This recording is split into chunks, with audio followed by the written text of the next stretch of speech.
드디어 이것이 도입되었습니다. 본인 명의로 된 모든 금융사 거래가 차단됩니다.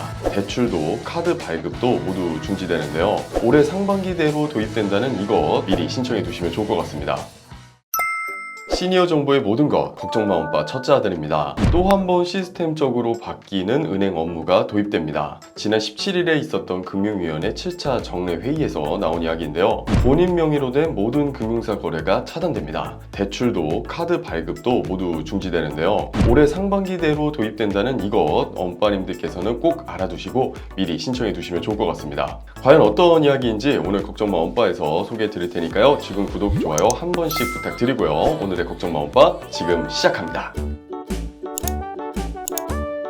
최근 보이스피싱 등 비대면 금융사고와 정보 유출, 명의 도용 등으로 인하여 나도 모르는 사이 본인 명의의 대출 피해가 다수 발생하고 있습니다. 금융사에서는 비대면으로 실명을 확인할 때 신분증 사본, 영상통화, 기존 계좌를 활용한 이론 송금, 생체정보, 우편 확인 등 5개 필수 항목 중 2가지만 확인되면 실명 인증이 완료되는데요. 피해자의 신분증과 피해자 신분증으로 개통한 알뜰폰만 있으면 이러한 실명 확인 절차를 가볍게 뚫을 수 있다고 합니다. 실제로 피해 사례들을 소개해드리면 A씨는 자녀를 사칭한 금융사기 일당에게 속아서 자신의 신분증 사진을 찍어 보냈다고 합니다. 범죄 일당은 중국에서 A씨 신분증 사진으로 A씨 명의의 알뜰폰을 개통하고 은행 앱을 설치했다고 하고요. 은행 앱에서 제공하는 오픈뱅킹 기능을 통해서 A씨의 정기예금 4억 2천여만 원을 담보로 3,500만 원을 대출받고 예금을 중도 해지해 2억 2천여만 원을 챙겼다고 합니다. 하룻밤 만에 일어난 일이었죠. 이뿐만이 아닙니다. B씨의 경우에는 분실 신고한 신분증을 도용당해 억대 피해를 받습니다. 범죄 일당은 B씨가 분실 신고한 신분증 사본을 위조해서 캐피털사에서 1억 원, 은행에서 5천만 원을 각각 비대면으로 대출받아 금전적인 피해를 입혔습니다. 이렇게 최근 비슷한 피해를 당하시고 신분증 사본 인증 피해자 모임 공동대책위원회라는 곳을 찾은 피해자는 700여 명에 이른다고 합니다. 이렇게 갈수록 금융 소비자들의 피해가 늘어나는 상황에서 금융당국의 대책이 대두되었는데요. 드디어 이것이 도입되었습니다. 보이스피싱 피해 등 의심되는 금융거래를 사전에 차단할 수 있는 서비스를 상반기 내로 도입한다고 합니다. 바로 금융거래 안심차단 서비스에 대한 이야기인데요. 이것을 신청하게 되면 자신도 모르는 대출, 카드론 등의 거래 시도와 금융사의 중단 조치 등의 내용을 빠르게 인지할 수 있게 됩니다. 프로세스를 간략하게 설명해드리면 먼저 소비자가 기존에 거래 중인 금융회사에 방문해서 금융거래 사전 차단을 신청합니다. 이후 금융회사는 본인 확인 후 금융거래 차단 신청 정보를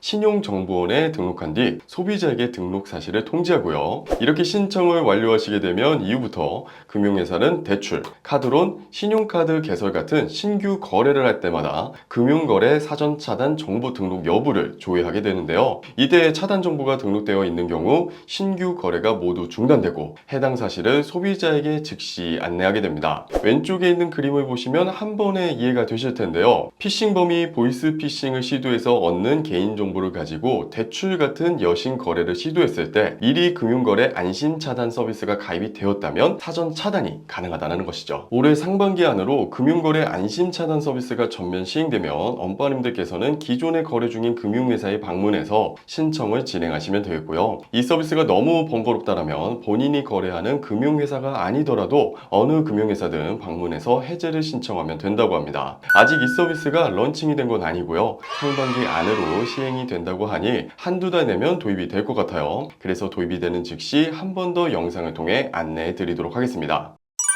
이렇게 지금까지 사전에 보이스피싱 피해를 차단할 수 있는 서비스를 소개해 드렸다면 이제부터는 보이스피싱 피해 사후에 이용해 볼 수 있는 서비스를 소개해 드리도록 하겠습니다. 올해 2024년 1월 1일부터 은행에서 시행된 책임 분담 기준에 따른 자율 배상 부분인데요. 보이스피싱 피해가 발생했을 때 은행이 일정 부분을 보상해주는 제도가 생겼습니다. 오늘 영상 초반부에 말씀드린 사례 기억나시죠? 탈취한 개인정보를 통해 대출 피해가 발생했을 때 배상을 피해가 발생한 본인 계좌가 있는 은행에서 해준다는 거죠. 여기서 포인트를 잡으셔야 할 부분은 자율 배상이라는 부분인데요. 보이스피싱이 발생할 때마다 무조건 보상해준다는 것은 아닙니다. 조건이 있는데요. 제3자가 이용자 동의 없이 권한 없는 전자금융 거래를 실행해서 이용자에게 금전적 손해를 입게 한 비대면 금융사고를 대상으로 이뤄집니다. 그리고 2024년 1월 1일 이후 발생분부터만 적용되고요. 소급 적용은 안 된다는 이야기죠. 그리고 추가적으로 아셔야 할 점은 은행에서 전액을 주는 건 또 아니라고 합니다. 피해 사실과 피해 환급 금액 확인 등 사고 조사를 거쳐서 책임 분담 기준에 따른 배상 비율을 결정해 배상금을 지급해 준다고 합니다. 사실 피해자들은 쉽지 않은 과정을 거쳐야 합니다. 금융사고 피해자는 금감원이 발급하는 통신사기 피해 환급금 결정 내역 확인서, 수사기관 결정문과 경위서 등 필수 증빙 서류, 통화나 문자 메시지 내역 등 기타 증빙 서류를 은행에 제출해야 한다고 하네요. 제출한 뒤에는 이용자의 과실 비중에 따라 배상액이 정해진다고 합니다. 가령 피해자가 개인정보를 핸드폰에 저장했다든지 피싱범에게 직접 제공을 했다든지, 즉 간접적으로 얼마나 사고 발생이 기여했냐에 따라서 배상액이 결정되는 거죠.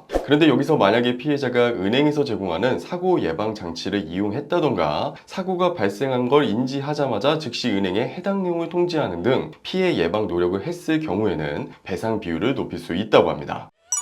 오늘은 올해 도입될 예정인 금융거래 안심차단 서비스와 함께 은행의 보이스피싱 피해 자율배상 이야기를 전해드렸습니다. 이러한 제도들은 거의 신청주의가 적용됩니다. 미리 알고 신청한 사람들만 받을 수 있고 알지 못하면 수혜를 받을 수가 없죠. 이렇게 모르면 못 받는 혜택들 저희 걱정마 온바에서 항상 챙겨드릴 테니까요. 지금 잊지 말고 구독, 좋아요, 알림 설정 꼭 해두셔서 놓치지 않으셨으면 좋겠습니다. 그럼 다음에도 알찬 정보와 함께 또 찾아뵙도록 하겠습니다. 감사합니다.